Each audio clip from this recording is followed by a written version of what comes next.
right.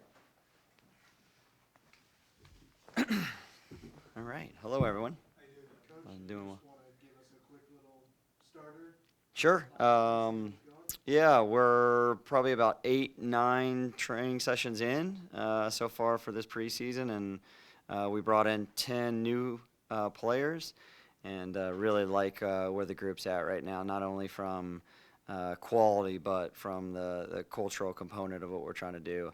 Really good characters within our mix. So excited about our upcoming game against Jacksonville, or well, we have Indiana as exhibition, but our first regular season is Jacksonville. So excited to kind of see what we really have. So should be fun. How was the first few days in the first exhibition? What kind of your assessment of what you've seen so far? Yeah. We had a good exhibition against Belmont. We won the game. I don't really want to look at the result though. It was how we played. In terms of what we were trying to do. I think preseason's all about uploading and instilling our philosophy, our identity of how we want to do things, and a really good performance, a really good execution from the group in terms of what we were trying to do. In terms of player personnel, one of the players that we may not know a lot about now, but will by the end of the season, and one that you're going to really miss that graduated.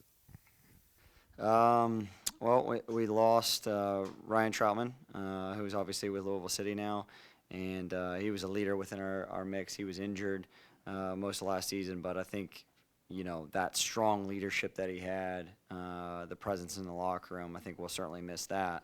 Although I would say Josh Jones and Gage Guerrero are our two captains, and they have been exceptional in terms of what they talk to the freshmen, talk to the newcomers about over the summer, and then now that they're here, the newcomers in particular, again, just making sure the culture is where it needs to be, and they've been exceptional in that. So I'll add the fact that Josh and Gage were both drafted by MLS teams and chose to stay this fall for their senior years is a testament, I think, to the character of our group, the program, them wanting to be around it, feeling good about what's on their horizon, and again, they've been awesome. So newcomers, I don't like to pinpoint anybody. It's too early to kind of say who's going to jump out right now in terms of the group. I will say as a whole, though, the 10, they haven't skipped a beat. They know they fit right in terms of what we're trying to do. Coach, to have the season you had last year and kind of carry momentum from last year into this year, how important was having the success you did have down the stretch, and how does that translate to this upcoming year? Yeah, every season is a new season. Obviously, it's different. It presents new challenges. So last year we made it to the semifinal of the ACC tournament, and we lost to West Virginia, who was in the Final Four in the second round of the NCAA tournament. In a game, quite honestly, I thought we should have won or could have won.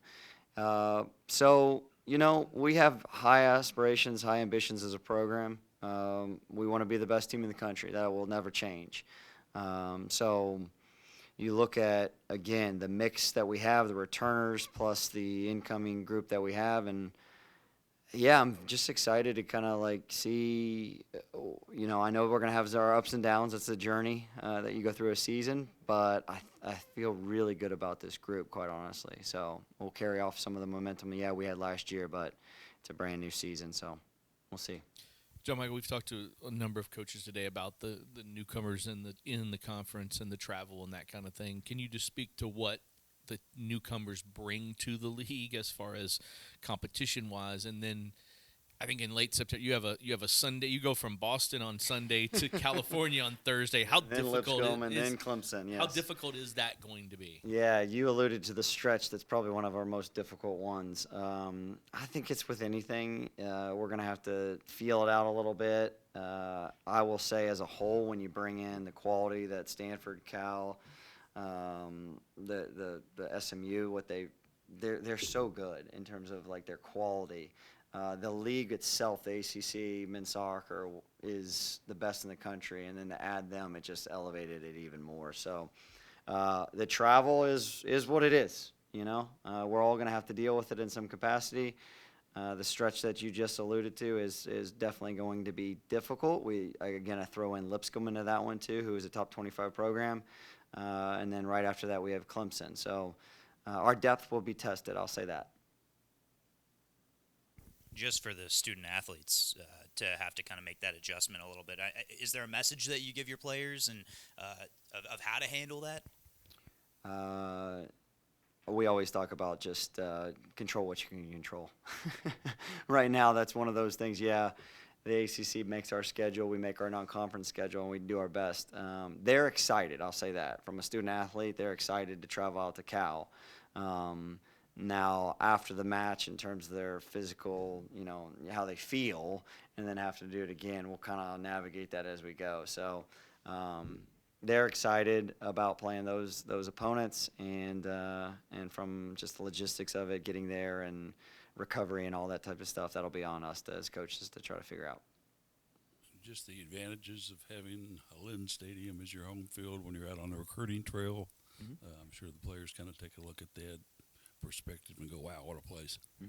Yeah, no, Lynn Stadium's unbelievable. It's the best in the country, no question about it.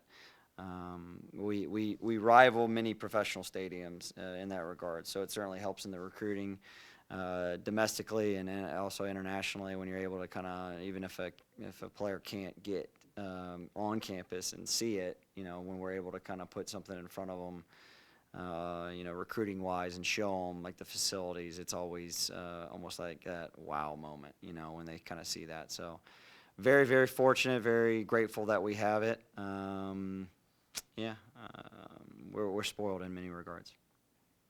We talk about how the league can't get any tougher, and then you said it does get tougher. I mean, you look at the preseason, Clemson and Notre Dame 1 and 2, but you got Stanford and SMU in there, Virginia. Is this as tough as it's ever been because you add those teams? You add those teams, but I think the league as a whole too. I mean, when I was an assistant before working with Ken Lola, there were games in the ACC that you had, not for lack of better terms, you kind of felt like, okay, that's a winnable game, right? You just kind of knew. And then you talk about like Pittsburgh, and Jay Vidovich, who's now the head coach, and the turnaround that he's kind of, you know, made within that program, and now they're elevated. And then even NC State just brought in a brand new head coach who's had, you know, a lot of success at New Hampshire, and now he's there. That I have a feeling NC State's going to be a really good, you know, contender. So not just to add the three that you know, we're speaking about, but the overall quality, the overall level of play within the league. It's grueling, but it's fun. Are there any like concerns or maybe weaknesses from last year's squad that you feel like this year are strengths now?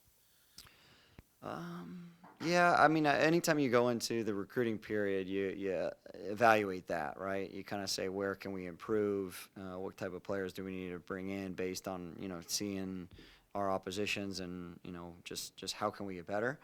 And we added not only some quality within certain positions, but I do feel like our depth as a whole is just like, you know, we have 28 players on our roster, and I always feel like to have the best squads, it needs to be me and another guy in the same position, or me and another guy plus another guy, and it's competing. Iron sharpens iron, and it's like, okay, well, if I'm not getting my opportunity and so is, I'm nipping at his heels because I want that opportunity. And I think that's how you really develop a really good team.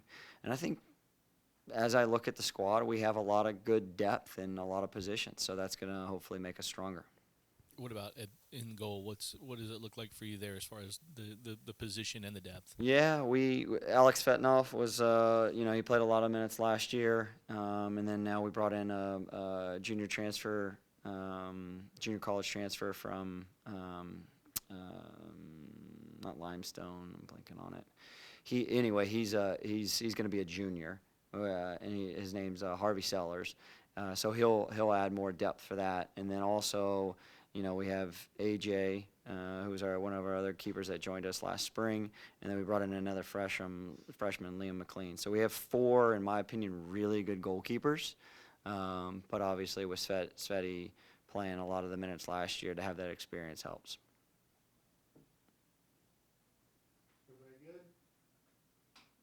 Awesome. Thank you, guys. Appreciate you. Yep, thank you. I'm last one in here? Last one.